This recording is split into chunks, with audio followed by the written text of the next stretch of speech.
के वचन को लेकर के आपके सामने खड़े हो सकूं।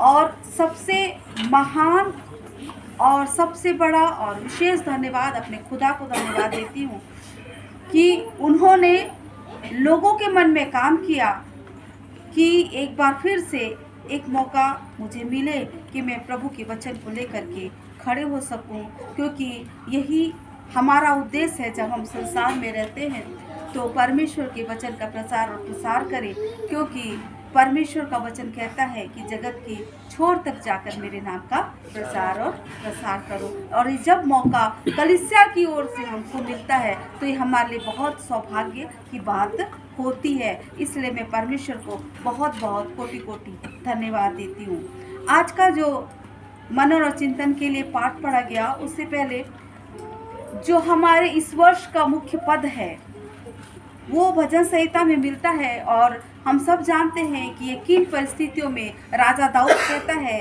हे यहोवा मेरी प्रार्थना सुन। हम सब विकट परिस्थिति में जब रहते हैं, विषम परिस्थितियों में होते हैं, तब हम परमेश्वर को पुकारते हैं और कहते हैं, हे प्रभु हमारी प्रार्थना सुन ले, मेरी प्रार्थना को सुन करके मैं जिस विपत्ति में हूँ उस विपत्ति से मुझको निकाल दे। लेकिन कई बार हमारी प्रार्थनाएं सुनी जाती है और कई बार नहीं सुनी जाती। यहाँ पर परमेश्वर का वचन हमें ये बताता है कि जब हम परमेश्वर के साथ में रहते हैं, जब वो हमारे हाथ को थामता है और हम उसके हाथ को थामते हैं और निरंतर हमारा कनेक्शन उसके साथ बना रहता है, तब बत्ती के समान हमारी प्रार्थनाएं वहाँ पर पहुँच करके रोशनी ले लेती है, क्योंकि करंट बराबर वहाँ पर मिल रहा है। तो परमेश्वर के साथ जब हमारा कनेक्शन होता है तो हमारी प्रार्थनाएं तुरंत सुन ली जाती हैं, रुकती नहीं हैं, आ जाती हैं और हमको आशीषित करती हैं। हमारी प्रार्थनाएं सुन करके हमको हमारी विपत्ति से छुड़ा लेता है। राजा दाऊद बहुत परेशान था, जंगल में घूम रहा था और उसकी अवस्था उस समय वो बुजुर्ग हो चुका था। वो शाऊल जब उसको सताता था, मारने की कोशिश करता था, तब वो भाग रहा था। उस समय उसकी एज कम थी, लेकिन आज जब उसका बेटा अबशालोम के कारण वो छुप रहा है, तब वो बूढ़ा हो चुका है। और बुढ़ापे में बहुत तकलीफ होती है। पहाड़ों में चढ़कर गुफाओं में रहना कितनी बड़ी बात होती है। आज मेरे पैर में बहुत तकलीफ है, मैं खड़ी भी नहीं, मैं गिर जाऊंगी ऐसा लग रहा था मुझको, ताकत नहीं आ रही मुझ में। लेकिन मैं बोली नहीं, ये तो कमजोरी की बात है, मुझको परमेश्वर ने सामर्थ्य दिया है, मुझको खड़े होना ही है। मुझको ताकत नहीं आ रहा था, लेकिन अभी मैं ठीक हूँ, मैं ठीक हूँ। तो मैं सोचती हूँ वो दाऊद पहाड़ों में चढ़कर गुफाओं में जब छुप रहा था, उसकी क्या स्थिति होगी। मैं जरा से दर्द से, पैर के दर्द से हम कितने ज़्यादा परेशान हो जाती हूँ, मैं कितनी ज़्यादा विचलित हो जाती हूँ। उस समय वो किस स्थिति में रहा होगा और उस समय आहें भर कर परमेश्वर से प्रार्थना कर रहा है, मेरे गिड़गिड़ाने की ओर कान लगा, तू सच्चा और धर्मी है सो मेरी सुन ले। वो जान रहे हैं कि परमेश्वर कुछ गलतियां तो हुई है। बिशप साहब ने अपने सरमन में बताया था कि कौन प्रकार की गलती हुई है, और गलती तो हुई है लेकिन क्षमा करने वाला परमेश्वर है। वो बोल रहा है तू सच्चा है, सारी बातों को जानता है, तुझसे कोई बात छिपी हुई नहीं है। परमेश्वर तू सारी बातों को जानता है और तू धर्मी भी है, इसलिए मेरी सुन ले खुदा बाप। और परमेश्वर उसकी प्रार्थना को सुन लेते हैं। उसका बेटा अबशालोम मारा जाता है और फिर दाऊद अपने जगह पर वापस आ जाता है। ऐसे ही आज एक व्यक्ति की कैरेक्टर के बारे में हम जानेंगे, उसके बारे में अध्ययन करेंगे।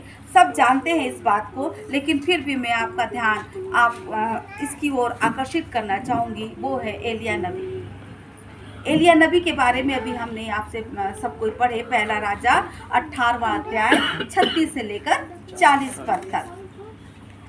पढ़े गए पद में हमने देखा कि एलिया प्रार्थना कर रहा है परमेश्वर से। एलिया परमेश्वर से किन परिस्थितियों में प्रार्थना कर रहा है, इसको हम पहले पढ़ेंगे। पहला राजा निकाल लेंगे, पहला राजा 16वां अध्याय 29 से लेकर 34 पद तक। यहूदा के राजा आसा के 38वें वर्ष में ओमरी का पुत्र अहाब इज़राइल पर राज्य करने लगा और इज़राइल पर शोम्रोन में 22 वर्ष तक राज्य करता रहा। और ओमरी के पुत्र अहाब ने उन सब से अधिक जो उससे पहले थे वह कर्म किए जो यहोवा की दृष्टि में बुरे थे। उसने तो नबात के पुत्र यारोबाम के पापों में चलना हल्की सी बात जानकर सिदोनियों के राजा एतबार की बेटी इजेबेल से विवाह करके बाल देवता की उपासना की और उसको दंडवत किया। उसने बाल का एक भवन शोम्रोन में बनाकर उसमें बाल की एक वेदी बनाई और अहाब ने एक अशेरा भी बनाया। वरन उसने उन सब इजरायली राज्यों से बढ़कर जो उससे पहले थे इजराइल के परमेश्वर यहोवा को क्रोध दिलाने के लिए काम किए। उसके दिनों में बेतेलवासी हियेल ने यरीहो को फिर बसाया। जब उसने उसकी नींव डाली तब उसका जेठा पुत्र अबीराम मर गया और जब उसने उसके फाटक खड़े किए तब उसका छोटा पुत्र सगुब मर गया। यह यहोवा के वचन के अनुसार हुआ जो उसने नून के पुत्र यहोशू के द्वारा कहलवाया था। धन्यवाद भाई। यह इज़राइल का एक नया राजा हुआ। उस समय हम जानते हैं कि इज़राइल दो भागों में बट गया था और ये जो था इज़राइल का राजा हुआ अहाब। और इसके पहले जो राजा हुए थे उन्होंने भी कुछ बुरे काम किए थे, लेकिन ये उनसे बढ़कर किया। यहाँ पर बहुत सारे जवान बच्चे हैं। ये वचन विशेष करके आज हमारे नई पीढ़ी के लिए है।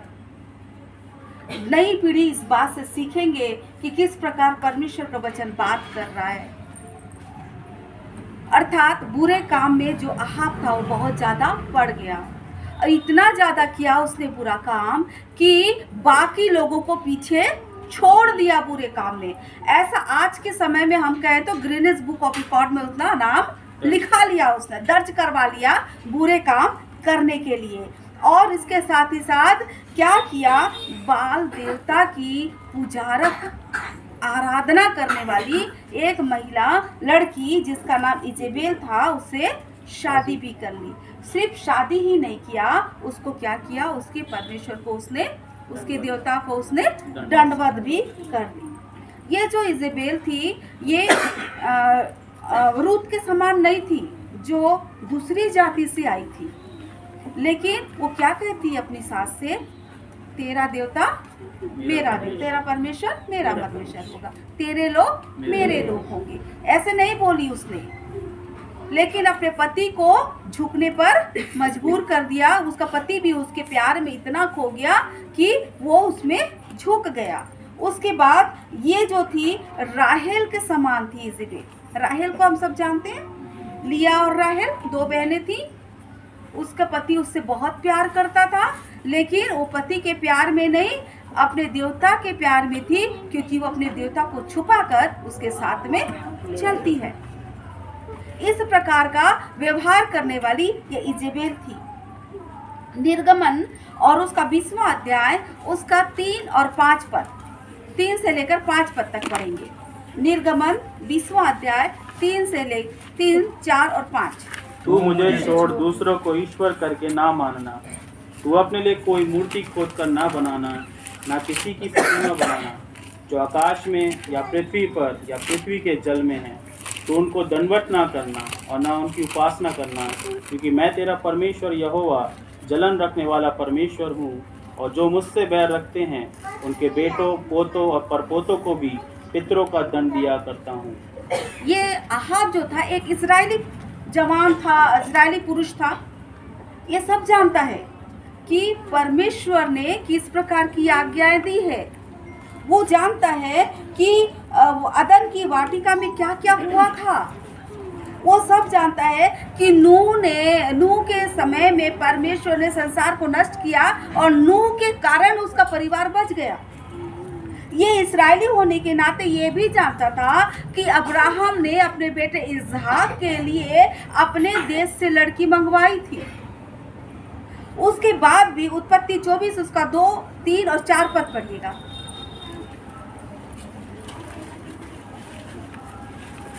अब्राहम ने अपने उस दास से जो उसके घर में पुरनिया और उसकी सारी संपत्ति पर अधिकारी था, कहा, अपना हाथ मेरी जांघ के नीचे रख और मुझसे आकाश और पृथ्वी के परमेश्वर यहोवा की इस विषय में शपथ खा कि तू मेरे पुत्र के लिए कनानियों की लड़कियों में से जिनके बीच में रहता हूँ किसी को ना लाएगा, ना लाएगा, परंतु तू मेरे देश में मेरे ही कुटुंबियों के पास जाकर मेरे पुत्र इसहाक के लिए एक पत्नी ले आएगा।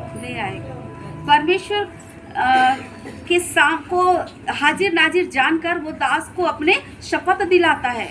क्या पता वो तो बूढ़ा हो गया था, वो नहीं जा सक रहा था, लेकिन अब उसको अपने दास पर पूरा यकीन था कि मेरा दास ऐसा कर देगा, और इसलिए उसे यकीन दिलाता है, शपथ कराता है परमेश्वर को हाजिर नाजिर जान करके कि तू शपथ खा कि तू उन्हीं में से लड़की को लाएगा। कोई इधर उधर कोई तुझको सुंदर लड़की दिख गई तो ऐसी लड़की कोई मत ले आना। इस आशा से वो शपथ दिलाता है उसको। और ये बात को कौन जानता है? आहाब अच्छे से जानता है। उसके बाद भी वो क्या करता है, गलत बातों में चला जाता है। वो इस बात को भी जानता है कि परमेश्वर ने कैसे इस्राएलियों को मूसा के जरिए मिस्र देश से निकाला था, समुद्र को 2 भाग में कर दिया था, यर्दन की बहती हुई नदी के पानी को रोक दिया था। इस प्रकार परमेश्वर ने आश्चर्य कर्म करके कितना ज़्यादा इस्राएलियों की मदद की थी कि वो उसकी एक नीच प्रजा है, वो परमेश्वर के लोग हैं, और ये सब बात को वो जानता है। उसके बाद भी वो इस प्रकार के काम करता है जो परमेश्वर की दृष्टि में बुरा है। हम भी ऐसे ही कुछ कामों को कई बार कर लेते हैं, जानते हैं कि ये बुरा है, मैं तो करती हूँ और बाद में रियलाइज भी करती हूँ, जान के कर लेती हूँ। आप लोग का मैं नहीं जानती, लेकिन मैं अपना जानती हूँ। जानते जानते भी कुछ गलतियों को हम कर देते हैं और दूसरों के लिए फिर कई बार ये मुसीबत का भी कारण बन जाता है। और यहीं पर आहाब भी बहुत सी बातों को जानता है, लेकिन बड़ी बड़ी गलतियों को वो कर देता है। और इसी गलती में पराई देवता के साथ में जा कर के उसकी उपासना करने वाले लोगों के साथ में सुलेमान ने भी ऐसी ही स्त्रियों से शादी किया था, और उसके पतन का कारण यही बना था। जब हम वचन को पढ़ते हैं तो हम इसमें पाते हैं। और पहला राजा 11 उसका दूसरा पद। वे उन जातियों की थी जिनके विषय में यहोवा ने इस्राएलियों से कहा था, तुम उनके मध्य में ना जाना और ना वे तुम्हारे मध्य में आने पाए। वे तुम्हारा मन अपने देवताओं की ओर निस्संदेह फेरेंगी।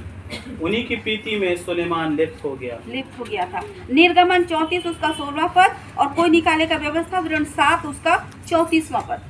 निर्गमन 34 उसका 16 पद, व्यवस्था विवरण 7 उसका 34 पद। और तू उनकी बेटियों को अपने बेटों के लिए लाए, और उनकी बेटियां जो आप अपने देवताओं के पीछे होने का व्यभिचार करती हैं, तेरे बेटों से भी अपने देवताओं के पीछे होने का व्यभिचार करवा। व्यवस्था विवरण 7 उसका 34।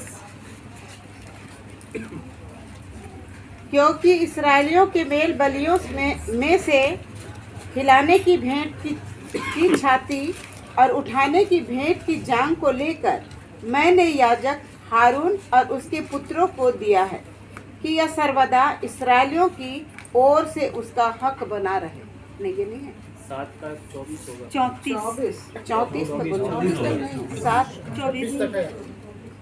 और वे उनके राजाओं को तेरे हाथ में करेगा, और तू उनका भी नाम धरती पर से मिटा डालेगा। उनमें से कोई भी तेरे सामने खड़ा न रह सकेगा, और अंत में तू उनका सत्यानाश कर डालेगा।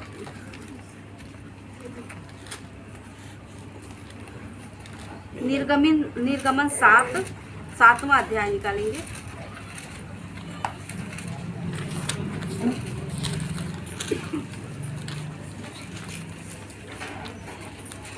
अच्छा, मैं व्यवस्था विवरण 7 व्यवस्था विवरण 7 और उसका 3 और 4 पर नहीं, बल्कि 7 और 3 और 4। और न उससे उनसे ब्याह शादी करना, हाँ। न तो अपनी बेटी उनके बेटे को ब्याह देना, और न उनकी बेटी को अपने बेटों के लिए ब्याह देना, क्योंकि वे तेरे बेटे को मेरे पीछे चलने से बहकाएंगी और दूसरे देवताओं की उपासना करवाएंगी, और इस कारण यहोवा का कोप तुम पर भड़क उठेगा, वह तुझको शीघ्र सत्यानाश कर डालेगा। परमेश्वर का वचन क्या कह रहा है, इस वचन को भी आहाब बहुत अच्छे से जानता था। उसके बाद भी उसने इजेबेल से प्रेम किया, और प्रेम करने के साथ ही साथ उसके बाल देवताओं के लिए उसने स्थान भी बनाए, अशेरा के लिए उसने स्थान बनाया और उसको दंडवत भी किया। और परमेश्वर का वचन जो हमने पढ़ा निर्गमन 20 और 3 और 5 में, कि परमेश्वर क्या बताता है कि मुझे छोड़ किसी दूसरे को परमेश्वर करके ना मानना। और हम उसके नीचे पढ़ते हैं तो हमारा परमेश्वर क्या है, जलन रखने वाला परमेश्वर है। ये बातों को वो सब जानता है, उसके बाद भी ये इस प्रकार के कामों को कर रहा है।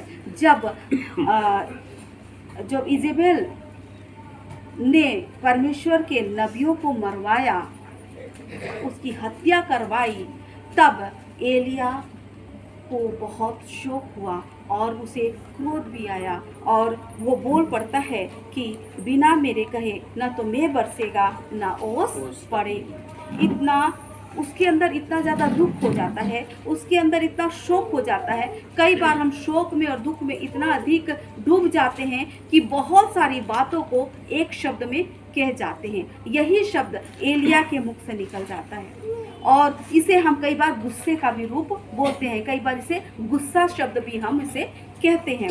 और पहला राजा 17 उसका 3 और 3, 4, 5, 6, 7 यहाँ से चलकर हाँ पूर्व की ओर जा और करीत नामक नाले में जो यर्दन के पूर्व में है छिप जा।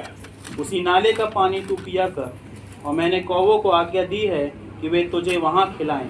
यहोवा का यह वचन मानकर वह यर्दन के पूर्व में करीत नामक नाले में जाकर छिपा रहा, और सवेरे और सांझ को कौवे उसको पास रोटी और मांस लाया करते थे, और वह नाले का पानी पिया करता था। Elia, thank you. एलिया को कितना विश्वास था अपने और खुदा के संबंध पे, कितना अधिक विश्वास था कि उसके मुख से वो बातें निकली और परमेश्वर ने उसकी बातों को सुन लिया। अब परमेश्वर की बातें, क्योंकि उसको जलन हुआ था परमेश्वर के लिए, परमेश्वर ने व्यवस्था करी उसके लिए। किस प्रकार की? पहले छुपने की व्यवस्था कर दी, उसके बाद उसके पीने के पानी की व्यवस्था कर दी, और तीसरी बात उसके खाने की व्यवस्था कर दी। ये सारी व्यवस्था कर दी क्योंकि उसके दास के मुख से वो बातें निकल गई थी, गुस्से के कारण, शोक के कारण, और उन सब चीज़ों को देखने के कारण जो डिप्रेशन आता है, उसकी वजह से दुखित होकर, शोकित होकर के जो उसके दास के मुख से वचन निकला, अब इसको तो पूरा मुझको करना है क्योंकि बंदा मेरा है। और परमेश्वर ने ये व्यवस्था कर दी। उसके बाद जब हम पढ़ते हैं पहला राजा 17 उसका 8 और 9 पर, तब यहोवा का यह वचन उसके पास पहुंचा कि चलकर सीदोन के सारपत नगर में जाकर वहीं रह। सुन, मैंने वहां से एक विधवा को तेरे खिलाने की आज्ञा दी है। सो वह वहां से चल दिया और सारपत को गया। नगर के फाटक के पास पहुंचकर उसने क्या देखा कि एक विधवा लकड़ी बिन रही है। उसको बुलाकर उसने कहा, किसी पात्र में मेरे पीने को थोड़ा पानी ले आ। जब वह लेने जा रही थी तो उसने उसे पुकार कहा, अपने हाथ में एक टुकड़ा रोटी भी मेरे साथ लेती आ। जब परमेश्वर ने 3 प्रकार की व्यवस्था करी, उसमें से एक व्यवस्था में कमी आ गई। 3 प्रकार की व्यवस्था में से एक व्यवस्था में कमी आ गई। वो कौन सी व्यवस्था थी? कि जो नाला बह रहा था वो नाले का पानी सूख गया। अब परमेश्वर ने देखा कि नाला का पानी सूख रहा है, दास ने कुछ नहीं सोचा, वो उसको परमेश्वर पर व्यवस्था पर विश्वास है, वो विचलित नहीं हुआ, वो कुछ नहीं किया, लेकिन परमेश्वर खुद ब खुद उसको आज्ञा देता है कि अब तुझको कहाँ जाना है? सारपत नगर में जाना है। अब परमेश्वर ने उसके लिए सारपत में एक व्यवस्था कर दी, और जब एलिया ये सारी बातें अपने मुख से निकाल रहा था, वो जानता था कि राजा उसको मरवा देगा, उसके बाद भी राजा से नहीं डरता, वो परमेश्वर से डर रहा है कि ये लोग जो परमेश्वर के लोग हैं इस प्रकार के कामों को कर रहे हैं, और वो ये अपने मुख से उन बातों को निकाल देता है। जब परमेश्वर एलिया को सारपत नगर में जाने को कहता है, हम सब जानते हैं कि सारपत नगर, जानते हैं आप किनके द्वारा बनाया गया था, क्यों बनाया गया था? सारपत नगर में बाल देवता के उपासक रहा करते थे और उन्हीं के उपासकों के द्वारा वो नगर बसाया गया था। और परमेश्वर सारपत के नगर में उस विधवा के घर में बेचते हैं, अर्थात वो भी वही रही होगी, वो तो इजरायली नहीं रही होगी, है ना, वो भी वही जाति की थी। और मैं कभी कभी ये सोचती हूँ कि परमेश्वर ठीक है, आप सारपत नगर में उसको भेजे एलिया को, तो कोई ऐसा घर नहीं था क्या जहाँ पर एक व्यक्ति को खाना खिलाने में कोई तकलीफ ना हो? यही क्यों जिसके पास जरा सा आटा और जरा सा तेल था, वही क्यों? मेरे प्रियो, परमेश्वर के काम करने का जो तरीका होता है बहुत अलग होता है। हम जहाँ अपनी उम्मीद खत्म कर देते हैं, परमेश्वर की उम्मीद और काम वहीं से शुरू हो जाता है। और इसलिए पहला राजा 17 उसका 9वां पद क्या कहता है? चलकर सीदोन के सारपत नगर में जाकर वहीं रहे। सुन, मैंने वहाँ की एक विधवा को तेरे खिलाने को आज्ञा दी है। सुन, मैंने वहाँ की एक विधवा को तेरे खिलाने की आज्ञा दी है। तो परमेश्वर ने क्या आमने सामने बात किया होगा? नहीं, परमेश्वर ने उसके मन को चेंज कर दिया, उसके मन को घुमा दिया, उसके मन को सॉफ्ट कर दिया, वो पत्थर के हृदय को मांस का हृदय बना दिया। और परमेश्वर वहां पर अपने दास को भेज दिया, क्योंकि वो इस्राएली नहीं थी, वो बाल देवता की पुजारन थी। और उसके 17वां का ही 12वां पद क्या कहता है भाई? उसने कहा, तेरे परमेश्वर यहोवा के जीवन की शपथ, मेरे पास एक भी रोटी नहीं है, केवल घड़े में मुट्ठी भर मैदा और कुप्पी में थोड़ा सा तेल है, और मैं 2-1 लकड़ी बीन कर लिए जाती हूँ कि अपने और अपने बेटे के लिए उसे पकाऊं और हम उसे खाएं, फिर मर जाएं। मैं उसमें का सिर्फ एक शब्द वो एक लाइन लेना चाहती हूँ, तेरे परमेश्वर यहोवा के जीवन की शपथ। मतलब तेरा परमेश्वर, मेरा परमेश्वर नहीं है। वो उसको देख करके जान गई कि वो इस्राएली पुरुष है, इसलिए कहती है तेरे देवता। उसके बाद 18वें पद में उसमें का भी एक लाइन लूंगी मैं, हे परमेश्वर के जन। पढ़ेंगे पहले उसको। वो एलिया से कहने लगी, हे परमेश्वर के जन, हे परमेश्वर के जन, मेरा तुझसे क्या काम? हे परमेश्वर के जन। अब पहले तो वो कहती है तेरे परमेश्वर,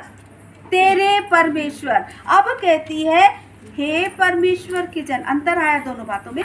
और उसके बाद एक दिन बीमारी के कारण उसका बेटा मर गया, और जब उसका बेटा मर गया तो एलिया ने उसके लिए प्रार्थना की। और इतने समय के पहले जब वो उसके घर में था तो वही जरा सा आटा और जरा सा तेल कभी खत्म नहीं हुआ, और उसके कारण उसके हृदय में जरा सा परिवर्तन आया होगा। तो इस कारण उसने देखा होगा उस आश्चर्य कर्म को, इसलिए कह रही है हे परमेश्वर के जन, हे परमेश्वर के जन। इसमें एक दीनता आ रही है। और उसके बाद जब हम आगे पढ़ते हैं 24वें पद में, तो वो क्या कहती है? स्त्री ने एलिया से कहा, अब मुझे निश्चय हो गया है कि तू परमेश्वर का जन है और अब यहोवा उसने का। निश्चय कर लिया, इस लाइन को लेना चाह रही मैं। अब उसने निश्चय कर लिया कि ये परमेश्वर का जन है, क्योंकि उसने पहले तो आटा और तेल और दूसरी चीजों को भरपूरी से दे दिया। दूसरी बात, जब उसका बेटा बीमारी के कारण खत्म हो गया तो उसको जिला भी दिया। तब उसका विश्वास बढ़ गया और उसने प्रतीति कर लिया कि यह परमेश्वर का जन है। इन तीनों बातों में हम अंतर को देखते हैं। एक तो एलिया को देख करके वह समझ गई होगी कि ये इजरायली पुरुष है।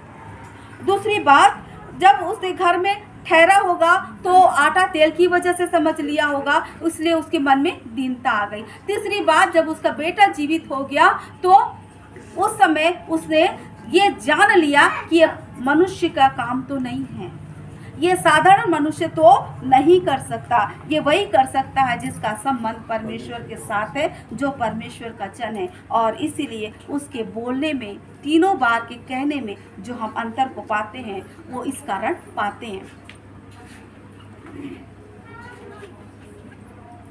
अब वहाँ पर जाने का क्या कारण था इस्राएली का? क्लियर हुआ कि परमेश्वर वहाँ पर पहुँचाकर, जहाँ पर परमेश्वर की आराधना नहीं होती थी, परमेश्वर ने आश्चर्य कर्म कर दिया। अब ये बात तो छुपाने की नहीं थी कि विधवा के पास कुछ नहीं था, एक थोड़ा सा आटा था, थोड़ा सा तेल था, तो क्या पूरे परिवार के लोग खा रहे थे, ऐसा लिखा है उसमें। तो ये पूरे नगर के लोग नहीं जाने होंगे क्या? ये छुपाने वाली बात थी? नहीं थी छुपाने वाली बात, सब जान गए कि इसके घर में कुछ नहीं था, लेकिन उसने खा करके जीवित रह गए। उसके बाद हम देखते हैं उसका बेटा जब मर गया तो हल्ला हो गया होगा चारों तरफ ये, और जब जिंदा हुआ तो भी हल्ला हो गया।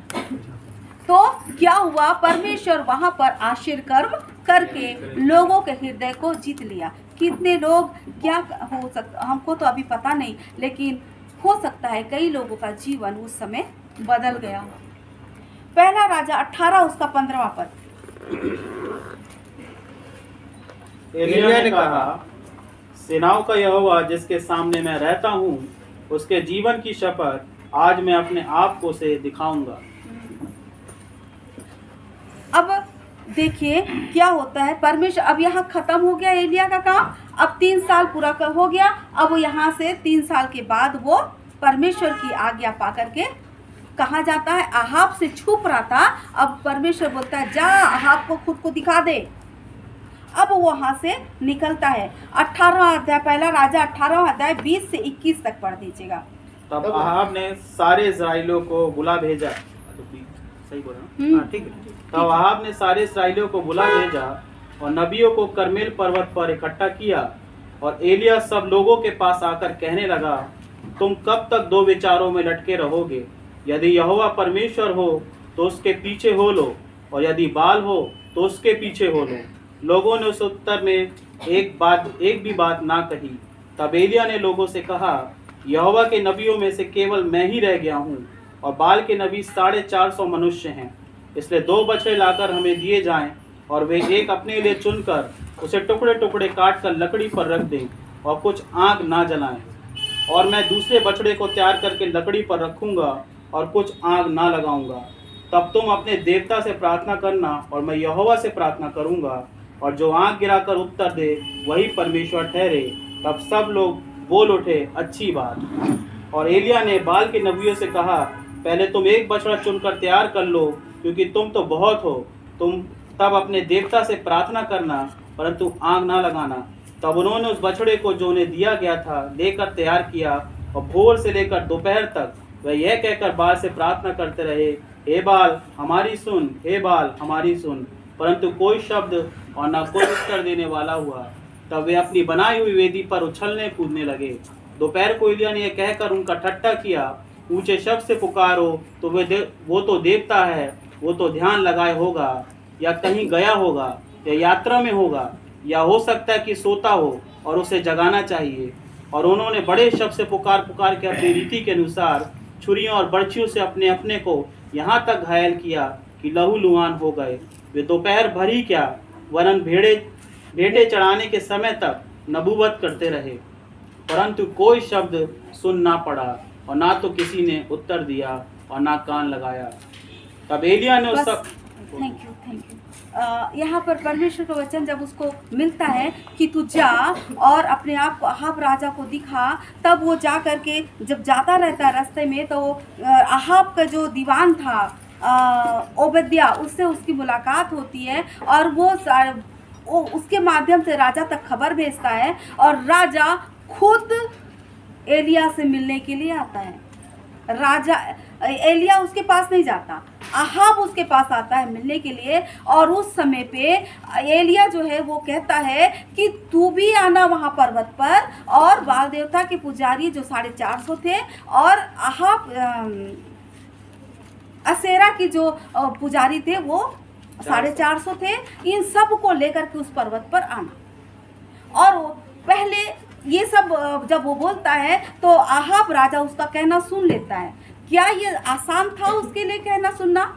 वो तो राजा था, वो नहीं सुन सकता था, लेकिन वहाँ पर परमेश्वर ने उसके मन को तैयार कर दिया था और वो उससे मुकरता नहीं है। परमेश्वर के वचन के अनुसार वो करता है, वहाँ पर लोगों को लेकर के आता है। तब वो क्या 18 उसके 36 से 40 पद को जब भी पढ़ा हमने वो परमेश्वर से प्रार्थना है कर रहा है एलिया, और 37वें पद में कहता है मेरी सुन, मेरे परमेश्वर मेरी सुन। और परमेश्वर पहले जब उसको मौका दिया होता है जैसा अभी हमने पढ़ा, और सेकंड टाइम में जब वो प्रार्थना कर रहा है बोलता है परमेश्वर मेरी सुन। और 38वें पद में देखते हैं कि आग गिर जाता है और उसके बाद वहाँ पर जो 12 पत्थर थे वो 12 पत्थर भी जल जाते हैं। पत्थर का जलना आसान बात है क्या? नहीं है आसान बात, लेकिन ऐसी आग परमेश्वर ने डाला कि वो पत्थर भी वहाँ पर जल गए और वहाँ पर जो धूल थे, मिट्टी थे, वो सब भस्म हो गए, राख बन गए। इसके साथ जो 12 मट का पानी डाला गया था वो पानी भी सूख गया। ऐसी आग परमेश्वर ने वहाँ पर डाल दिया। और जब 29वें पद को पढ़ते हैं तो वहाँ पर लिखा है लोग चमत्कार को देखते हैं और बोल उठते हैं यहोवा ही परमेश्वर है। ये कितनी बड़ी बात एलिया के द्वारा परमेश्वर ने किया। परमेश्वर ने सारपत नगर में ऐसा काम किया कि परमेश्वर के चमत्कार को दिखाया उसने कि लोगों का जीवन बदल जाए यहाँ, और मान ले कि परमेश्वर ही खुदा है, वो यहोवा परमेश्वर है, वो जीवित परमेश्वर है जो अपने लोगों के लिए तब भी काम करता था और एलिया के टाइम भी काम करता है और हमारे समय भी काम करता है। वो परमेश्वर की बातों को उसने साबित किया वहाँ सारपत में, और दूसरी बात साबित कर रहा है यहाँ सब लोगों के सामने। और उसके बाद 40वें पद में हम देखते हैं कि एक व्यक्ति जो 900 लोगों को मार दिया। एक व्यक्ति, आज हम एक व्यक्ति को मारने जाए, मैं अगर अपने बच्चों को ही 2-3 झपड़ मारती हूँ तो मेरे हाथ में सूजन आ जाता है, मैं नहीं मारती अपने बच्चों को। तो वो बताइए 400, 450 मतलब 900 लोगों को अकेला मारा, लिखा है उसमें 40वें पद में, हमने पढ़ा अभी, अकेले मारता है। कितना सामर्थ परमेश्वर देता है जब हम उसके लिए खड़े हो जाते हैं। जब हम उसके लिए खड़े हो जाते हैं तो परमेश्वर ऐसी सामर्थ से हमको भर देता है। इसलिए मेरे प्रियो, चाहे विषम परिस्थिति हो, चाहे कोई भी हो, मेरे जवानों के लिए विशेष करके मैं बोलूँगी, बेटा आप अपनी जवानी में हो, जवानी की स्थिति में हो, कभी भी दाएं और बाएं मत मुड़ना। आप याद रखना कि आप किस खुदा के मानने वाले बच्चे हो। आप पढ़ाई के लिए बनाए गए हो, आपके लिए एक जोड़ी बनी है जिसे आपके पिता और आपके माता अब्राहम के समान ढूंढ करके लाएंगे कि आपके लिए कौन उत्तम है। उसे आपके माँ और बाप बहुत अच्छे से जानते हैं और समझते हैं। इसलिए हमको उतावलापन में कोई ऐसा काम नहीं करना है जो परमेश्वर को भाने वाला न हो। और आज मैं 2 लाइन अपने लिखी हुई कविता जो मैं अभी लिख रही थी, पता नहीं क्यों मुझको ऐसा हुआ कि मैं लिख ली, उसे मैं आप लोगों के सामने पढ़ूंगी और उसके बाद परमेश्वर के वचन को मैं यहाँ पर समाप्त करूंगी। जीते तो सब हैं, परमेश्वर के लिए जिए तो आत्मा जीतने की बात है। जीते तो सब हैं, परमेश्वर के लिए जिए तो आत्मा जीतने की बात है। मरते तो सब हैं, प्रभु में मरे तो स्वर्ग में हमारे लिए ताज है। प्रभु के लिए मरे तो स्वर्ग में हमारे लिए ताज है। दोस्ती तो सब करते हैं बेटों, बच्चों के लिए, जवान बच्चों के लिए दोस्ती तो सब करते हैं, दोस्ती निभाने में सम्मान है। व्यवस्था तो सब करते हैं, प्रभु ने जो व्यवस्था की वह सबसे अलग और सबसे महान है। छिपते छिपाते तो बहुत हैं, किंतु दुश्मन के शहर में, घर में छिपना छिपाना अलग है और सम्मान की बात है, प्रभु के महिमा की बात है। प्रेम तो सब करते हैं, परमेश्वर जैसा प्रेम करे तो जीत ले दुनिया को। यह जीतने की बात है। परमेश्वर हम सभी को आशीषित करे। सुंदर वचन के लिए प्रिय प्रभु दासी को धन्यवाद देती हूँ।